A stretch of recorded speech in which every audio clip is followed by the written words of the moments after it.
Welcome back to another episode of the Study Chronicles. I know it's been a while, but we're back. I decided to revive this series.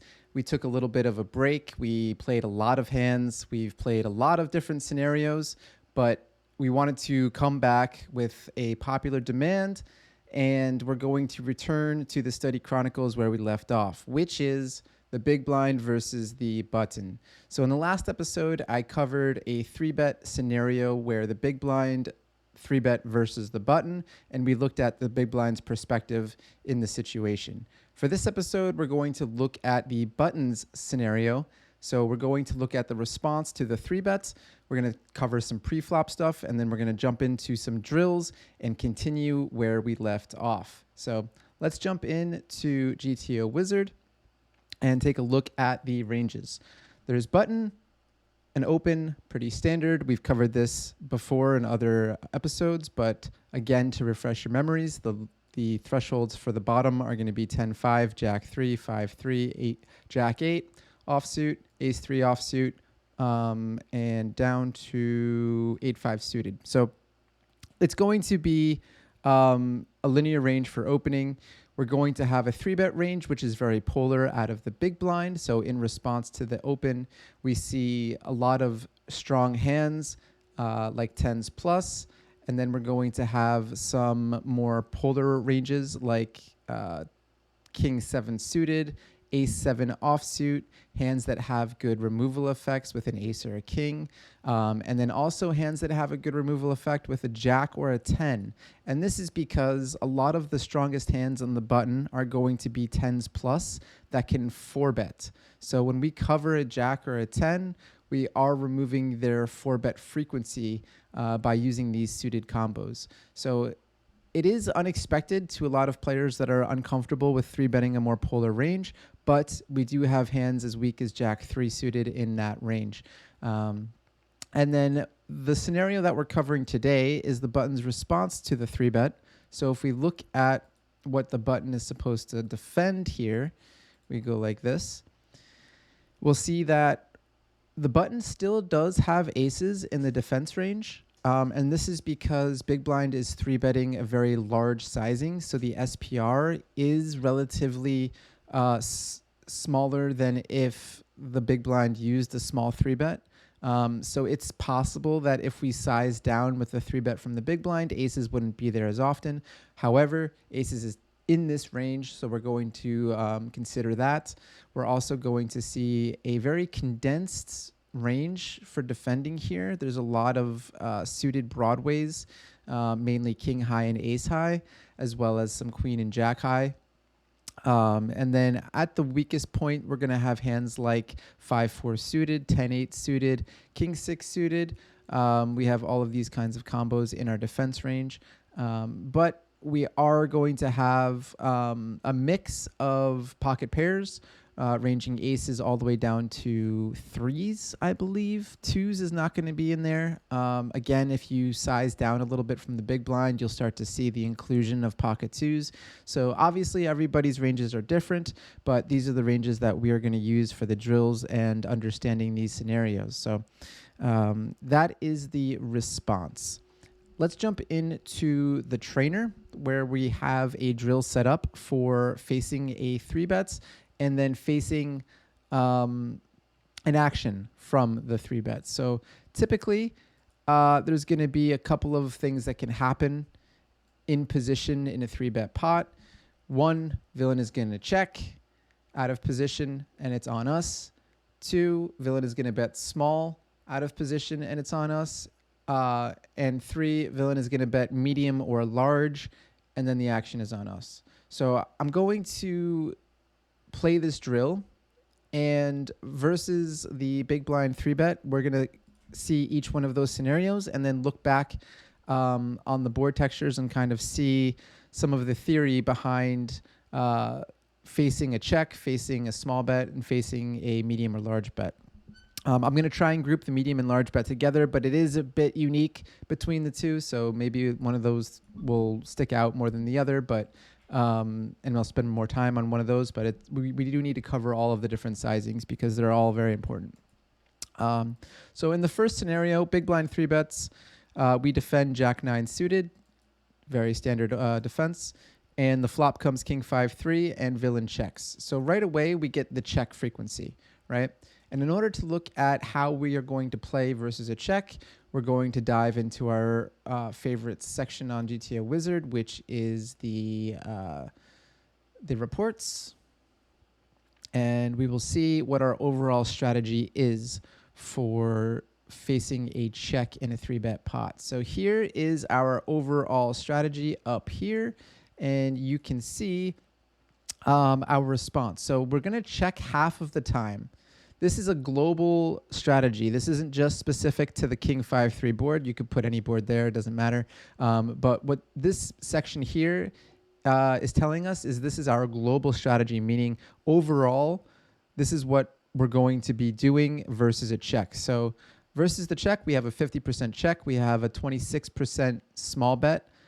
We have a 13% small bet, 9% medium bet, and you don't really see too much large bet in there. And so that will help simplify our strategy in this scenario. We can probably eliminate using a 75% in position in this big blind versus button scenario, but we will take a look at that if it comes up in a scenario. But most importantly, the most common sizings we're going to use is small, right? 20 and 33 are basically grouped together as a small sizing. They can be used interchangeably. I'm a little nitpicky, so I like to use the 20%, but if you use the 33 or a 25 or 27, it's all fine as long as it's a certain small size threshold. That the EV is not going to be too much different. Instead of using something like maybe 40%, where you're getting closer to the medium size, and it starts messing with the solutions. So small sizing, most common. Medium sizing, depending on the board texture, and we can quickly look at what boards are best to have this small sizing, and you'll see here that it looks like a lot of medium monotone boards, so 6-5-4, 8-7-6, 7-6-5 of hearts. These are perfect board textures to go for the 20% sizing. We also see paired boards, 9-9 combos, so we do have a lot of 9x in our flatting range. And then we also have a lot of pocket pairs between the 9 and 6, like 7s and 8s at almost a pure frequency, so that makes a lot of sense. That those hands would be stronger on these types of boards. So when it checks to us, we have a lot of strong condensed hands, like middle pocket pairs that are going to perform well on these 9-9 boards, as well as 9x. We also see some trip boards. So if villain does check out of position, we will see boards like Jack, Jack, Jack, 10, 10, 10. Anything that hits that condensed range that we looked at earlier, you can see here, again, like this is a very specific kind of range in which the button is going to hit some board textures with those 10x boards, with those king x boards, with those queen x boards, 2 Broadway hands. We do well on these textures, even if we don't have the aces and the kings and the ace king suited as often. It's still going to be a decent board texture depending on the other cards. So we're going to look at that as we drill. But Jack, Jack is good. Let's see, what else do we have here? King high. Queen, queen. So a lot of paired boards, a lot of the monotone boards with medium to small cards. Okay. And then if we look at the opposite side of that, what hands are, or what boards are good for betting the large sizing? And it looks like ace king is a really good one to bet the large sizing if it checks to us. And that's because we're just really polar on these kinds of boards, right? If villain checks on an ace king board, this is a spot where they're not really checking very often. And if they do, I believe maybe this is some solver noise. Let's double check before I move on. I just want to make sure that it's not like a 0.01% chance of checking from the big blind. No, the big blind does check a high frequency. In fact, it checks a majority of the time on this ace-king board. So if the button is going to bet, you'll see a very polar range here, which includes the top end, of course, which is ace-queen, ace-jack, ace-10.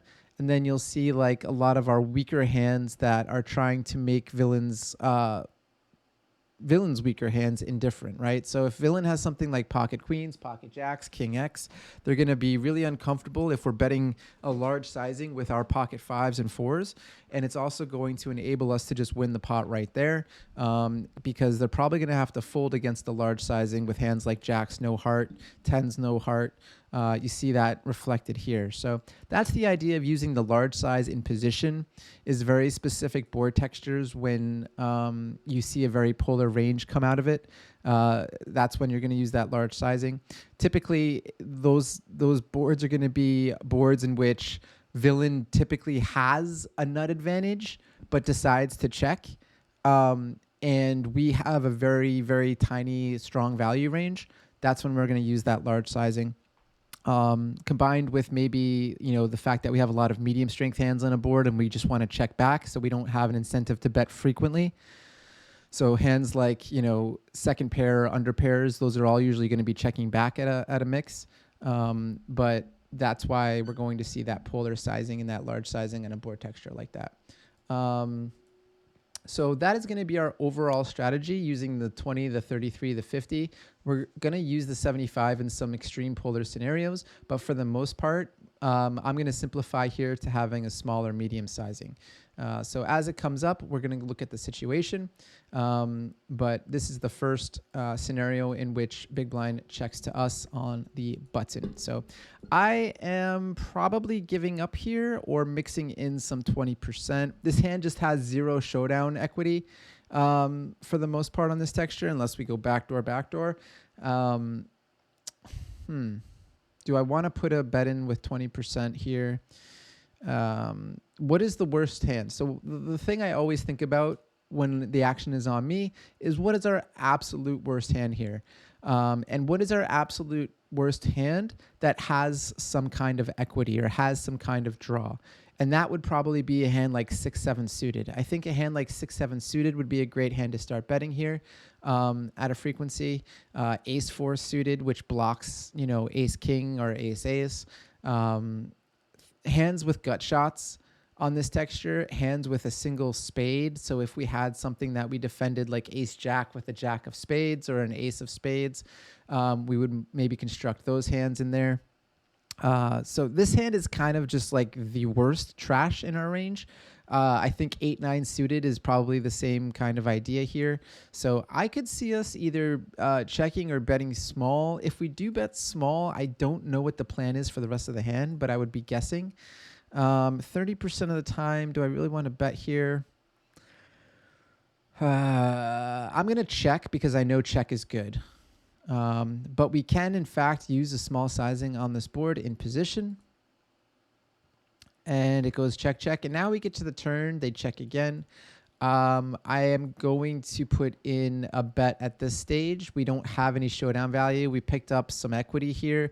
We are removing some of their value combos. If they have something like king jack and check twice, if they have jack jack, that's a hand they're going to check call the turn with. If they have 9-9, that's another hand they're going to check call the turn with. And if they do have ace high, they're typically just going to fold to a bet here. So if they have something like ace 8 suited or ace queen with no spade, they're going to be forced to fold here. So if I do bet, I think half pot now is going to be the sizing to use, because if we were going to value bet here, it doesn't make a lot of sense to go small. Maybe we could, I don't know. But if we're targeting ace high is going to have to fold to this half pot bet. So let's use this.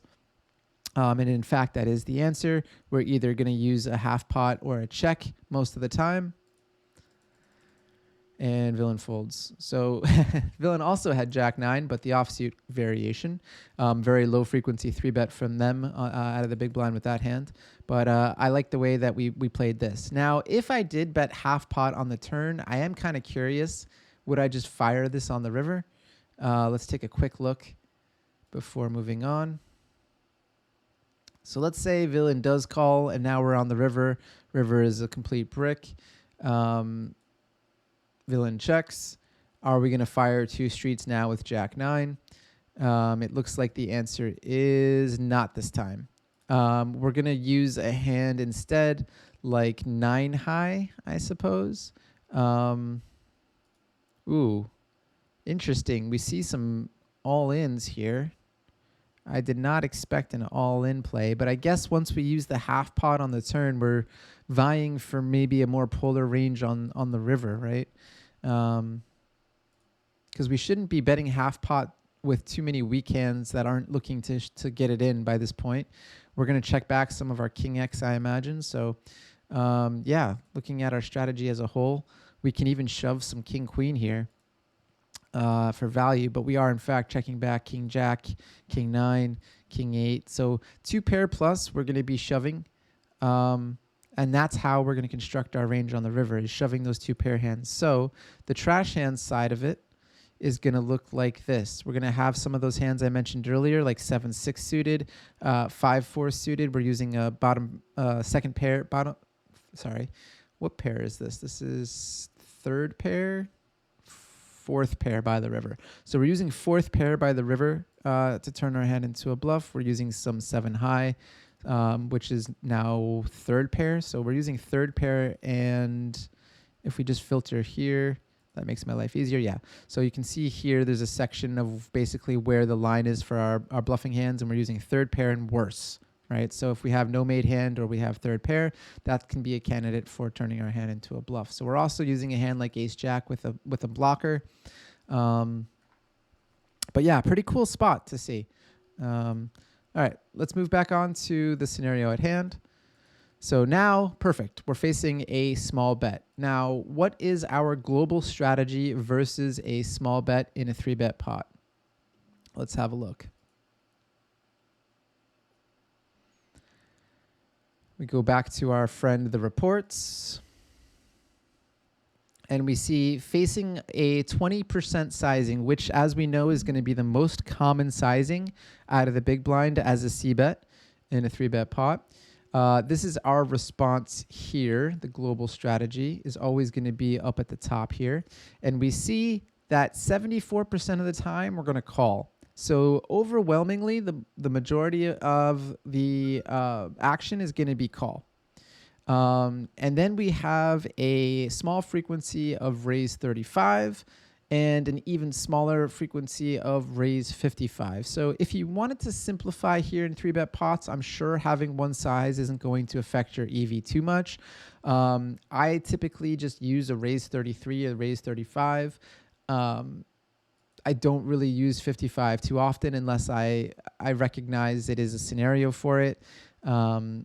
I guess the best scenarios would be spots in which we have a big best hands advantage, or just like a lot of really strong hands inherently. So you can see there's a lot of like low card deuce 3 and 4 on the right here. And that's because we're going to have more sets in our range than villain for 3-betting out of the big blind.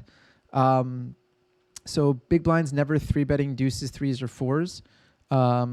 And so anytime there's a 3 or 4 or deuce on the board, that's going to indicate that you might be able to use that half pot sizing. Combine with it the other side cards on the texture, maybe boards where we have some like over pairs, like 7 high boards, 6 high boards. It makes sense because we have a lot of pocket 9s, 10s, jacks, hands that can get a lot of value using this half pot sizing. That would be my guess as to why we see the 55 versus the 35. But for the most part, you could probably simplify using one size or use the 35, sorry. So in this scenario, 9 high board, monotone board, I think we can go for, gonna go for a fold without very much equity. Yeah, I think fold is probably the safe bet here, although it wouldn't surprise me to float a 9 high board in a scenario like this. Yes, it does look kind of scary because we don't have a spade, but when you break down this texture, looking at the 3 and the 2 and the 9, we have a good range. We have a pretty strong range. We have a lot of pocket pairs. We have a lot of single spades in our range. So floating wide can't be too bad here, especially since villain is using a 20% sizing, which we're incentivized to float wider when they use the small sizing. I'm going to fold, but this could be a pure call. This could be a mixed call. I imagine the solver is going to mix in some call here. Yep. I should have listened to my instinct. The solver is going to pure float here, and sometimes it's even going to use a raise. And that doesn't surprise me because we were just looking at what the best boards to raise were.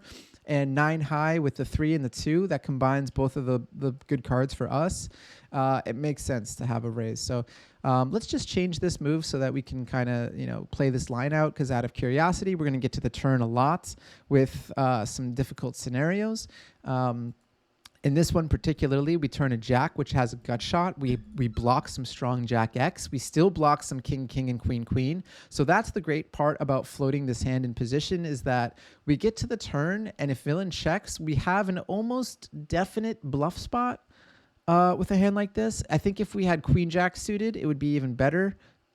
Despite the jack coming out, imagine it wasn't a jack, imagine it was a 10 or whatever. Queen jack would be even better because queen high doesn't have any showdown value. King queen is getting close, but I imagine we're going to turn this one into a bluff. So again, I think our strategy might be half pot. It could be half pot, it could be small bet, I'm not sure. I think we want to be pretty polar here, and if we do, we're probably going to go bet with this hand. So let's try the 50%. It could be 33 this time because it's a little different from the last time we looked when big blind checked on the flop.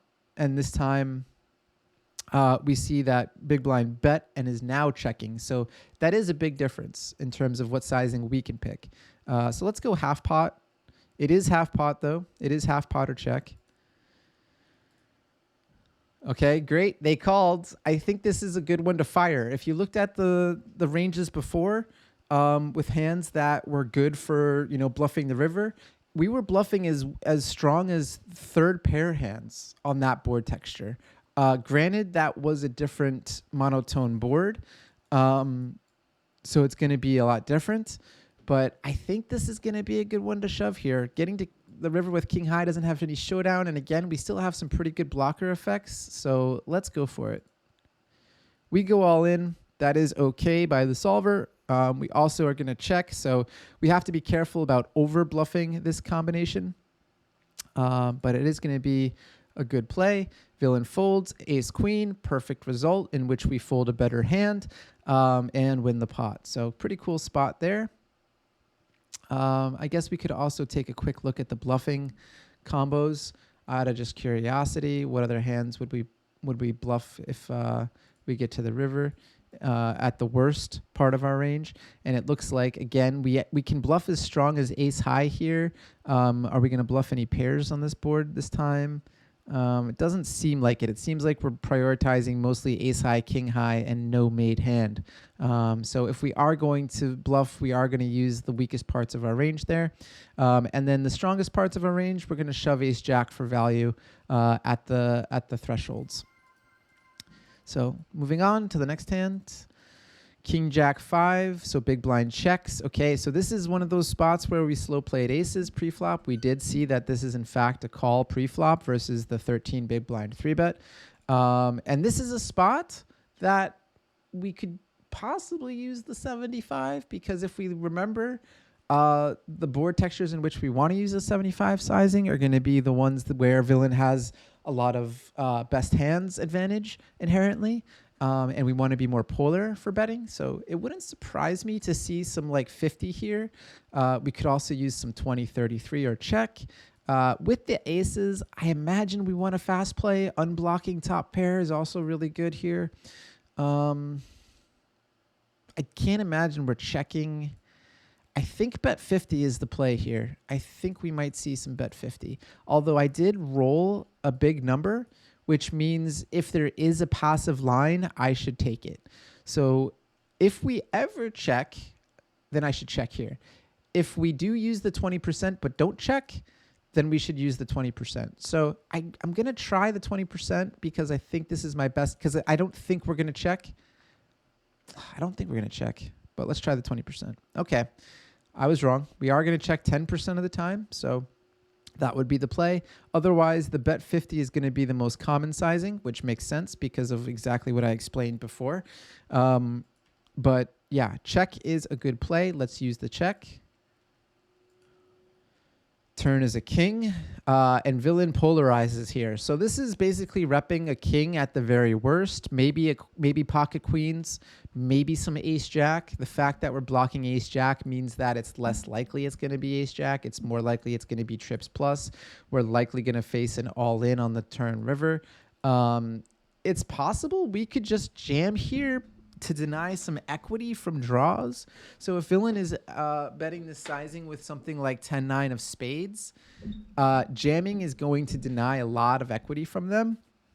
But I'm failing to see a spot that we get it in ahead, right? Like if we jam here, can they really call anything worse? I don't know. So if that's the case, I think call is going to be the best play. But we might see some jam from the solver to deny that equity from those draws like I was mentioning. That's a very real play here. Raise small could even be a thing. I'm going to call. Yeah, raise small actually does sneak its way in there. That makes the most sense in the sense that if you raise small, you put them in the blender with all of their draws. They may even have to call versus the raise and continue. So you do get worse hands to continue rather than just jamming and giving them the easy option of calling or folding with a king, right? So raise small is actually really sharp here. Despite it creating a very awkward SPR, I think that's a pretty cool play. If the river bricks, we're definitely calling here. We're never folding, and hopefully we see, the one hand that I was saying we could possibly get some value from is pocket queens. So pretty cool spot. Let's look at the next one. It looks like villain uses a third sizing this time. So perfect, because we've already looked at check. We've looked at 20%. Now we're going to look at a third sizing. And then lastly, before we end today's episode, I'm going to look at the half pot sizing because I think it's very unique. So King 10-8 board. This is a texture where, we're going to hit this with a lot of our range. Like we said, we have a condensed range on this kind of texture. So I'm not afraid to put a raise here.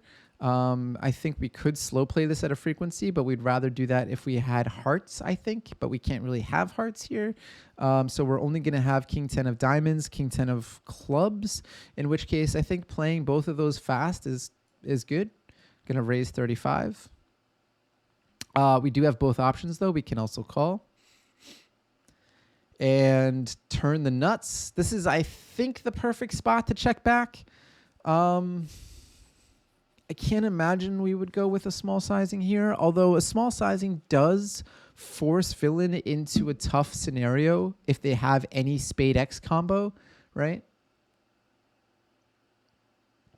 But at this point, with such a lockdown on the board, I think check is going to be the most common option. Yeah, we can use a small sizing. Oh, wow. What a dream spot. We just call. And villain has a flush. So easy game when you turn the nuts. Let's force a scenario now.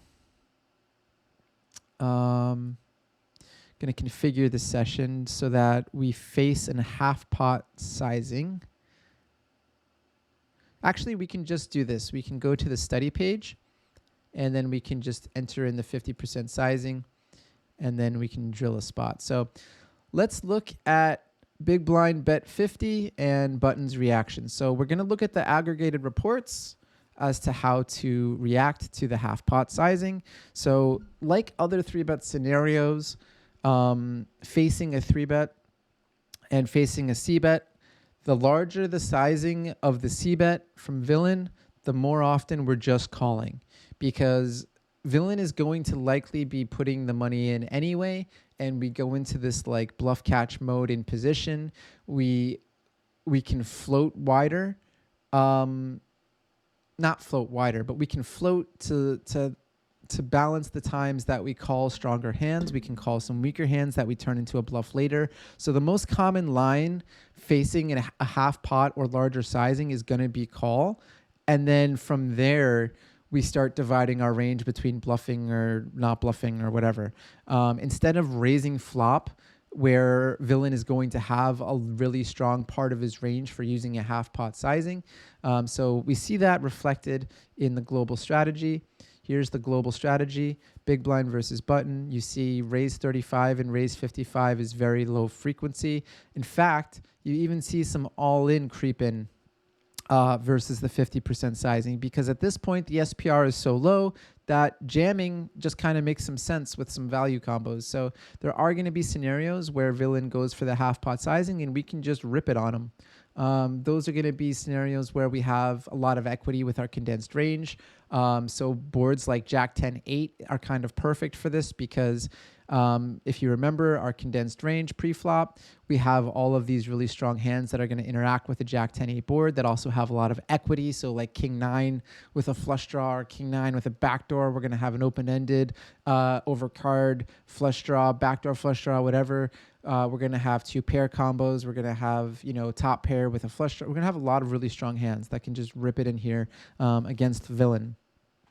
So it's not a surprise to see this kind of texture for shoving, but that's going to be a very low frequency portion of the time. And you could even simplify by not having it all in. You can simplify by having a raise small or call strategy. So what boards are we going to raise versus the half pot sizing? It looks like, again, those boards where we have a 7 high scenario, where we have a 3, a 2, a 4, a 5.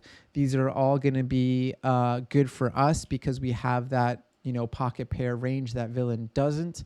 And we also still have a lot of medium strength over pairs on these textures. So these are the spots where we have to consider raising the most. Otherwise, we're going to just call. We're going to call. We're going to float.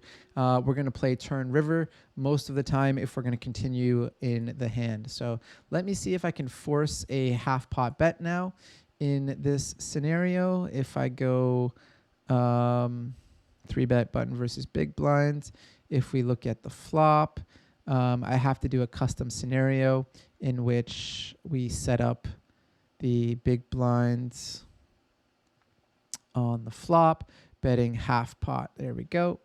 So perfect.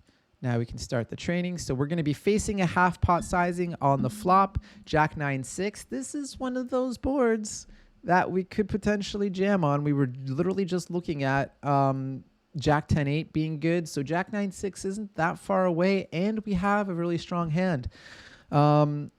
This wouldn't surprise me for jamming. That being said, we rolled a 58, and we know that jam is a very low frequency play. So I'm going to start off with calling.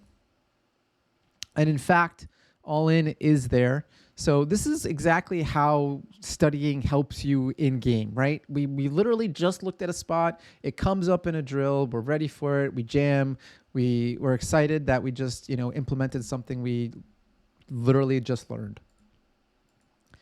So we call, get to the turn versus a check. So at this point, we just called a half pot sizing and the turn came good for us, right?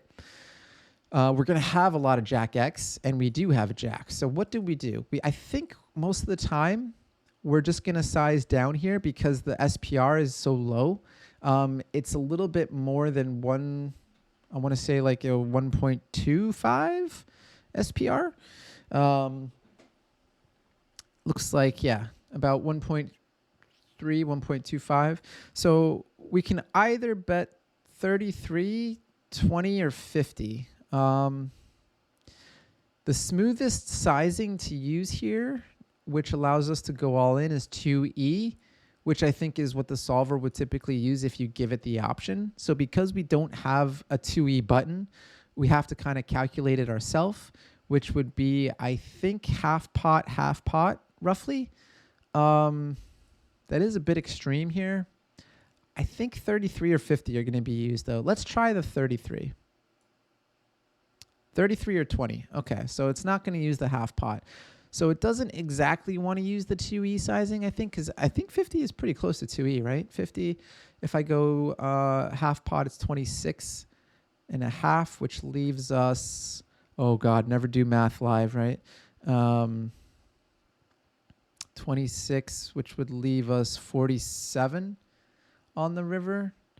And yeah, it's pretty close to 2E for half pot. So a little under 2E here.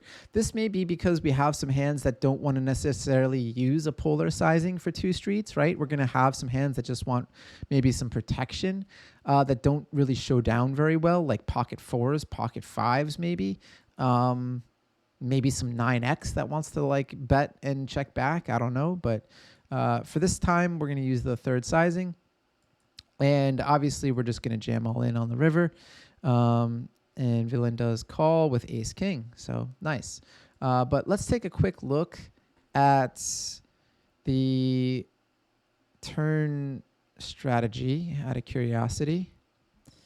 Are we ever using that half pot? No, we're mostly using a 33 or 20. And I think, like I mentioned before, you do see some low pocket pairs like 8s and 7s use this small sizing. We don't have 5s or 4s in our range. I forgot that we're not really defending those very often pre-flop. We're also not getting to the turn with 5s and 4s, right? Versus the half pot sizing, we're probably just folding most of our 5s and 4s. Even if we have a flush draw spade with it. Yeah, we're just folding 5s, 4s, and 3s. So we're not getting to the turn. I forgot about that. We're not getting to the turn with those low pocket pairs. We're getting to the turn, though, with those mid pocket pairs, like I mentioned, that don't mind betting for 20% for value, right? So we do see some smaller sizings than 33 with those kinds of hands. 33 does use a little bit more of a polar range. Not that different, but a little more geared towards having the Jack X combos, right? If we see the Jack X is also using the 20%, but there is a chunk here with the King Jack that uses 33. It's pretty even depending on the blockers. If you have the diamonds, it wants to use the 33. If you have like spades or don't need as much protection, it uses the 20. Right, so that's pretty standard in terms of theory, because obviously when villain more likely has spades and we're unblocking the spades, we want to use the larger sizing, deny some equity from draws, also get called by a wider range of hands too, right? So you see that, I think, repeated here. Not so much, yeah, a little bit with the King 10 too. Anyway, I digress. Let's play another hand. King 8-8, half pot sizing. This is a perfect one to just call. I don't think we're even going to have a raise here. So the interesting thing about facing the half pot sizing is some board textures, we just have 0% raise. And those are going to be the textures in which it doesn't really make a lot of sense because we don't have a big value portion of our range that wants to raise. So this is a good example, I think, of one of those board textures. King high specifically is going to favor the big blind. And when the big blind uses the half pot sizing, they're going to have pocket aces, ace king, pocket kings, king queen suited. So they're going to have a lot of really strong hands. We're going to lack the aces to a degree. Right, we still have aces, but to a degree, we're going to lack aces. We're going to purely lack ace king suited. We're going to purely lack ace king offsuit, I believe, maybe a little bit of there, but it's going to be a weaker range on a king high board. So we're going to just call, and you see that reflected here, 100% call. Let's see what they use on the turn. Half pot would be 2E. They do go for the half pot size, and at this point, if I know that they're going to go 2E, they're using a polar range, which they're likely going to be jamming on the river. So it doesn't make a whole lot of sense to just rip it in here unless we wanted to protect our hand. So if we had something like king, queen of diamonds, this might be a good spot to jam. But with aces, with an ace of spades, I think we're going to just see call most of the time, maybe some small frequency of all in. That's a pretty high frequency of all in. Okay, I was wrong, but we do still have call, so not a mistake. But I should be willing to put it in there. on the turn. And villain just does show up with a 7/6, weak part of their range, which they would obviously be folding if we jammed. That being said, they are going to still call a lot of hands, so I can't be results oriented that they would have folded in this spot if I had jammed the turn, right? They're going to have to bet call if they had 7/6 of hearts, probably. They're going to have to bet call if they had ace-x of hearts, probably. They're going to have to bet call if they have any king that they were value betting. So there is some value in jamming aces still. And I think that's going to do it for today's episode of the Study Chronicles. I hope you guys enjoyed the revival of this series. I'm going to try and put out new episodes each week. If not, I don't want to get ahead of myself, but I'm going to go for weekly, if not more than that. And stay tuned, like and subscribe if you'd like to see more of these kinds of episodes.